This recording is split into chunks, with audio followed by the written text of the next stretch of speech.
Pre telo pokožka, vlasy a nechty sú okrajová záležitosť.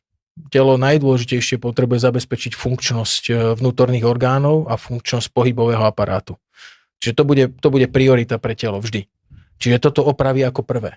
Potom bude oprava toho, čo by sme my chceli, teda tá pleť, vlasy a nechty. Čo sa týka klinických skúšok, tie klinické skúšky nám hovoria o tom, že ten náš kolagén, teda tá zložka kolagénu, vie mať výsledky do 2 týždňov.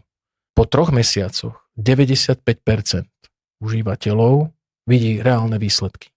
To je štatisticky dané. Samozrejme, že existuje 5%, ktoré nevidia tie vizuálne výsledky. Ale oni cítia ten výsledok, pretože ako som uviedol príklad tej dámy, ktorá mala problém s hrubým črevom, hrubé črevo je to, cez ktoré vlastne telo prijíma všetky živiny, všetky podstatné látky pre svoj život, zabezpečenie funkcií života. Čiže ak sa vám opraví, ak máte pokazené hrubé črevo, tak vaša imunita klesá, vaše telo chradne, vy nemáte svoju efektivitu, vy nemáte svoju životnú energiu. Čiže keď sa vám opravia tieto základné veci, vy získavate životnú energiu, získavate elán do života, získavate imunitnú reakciu, teda podporu imunity.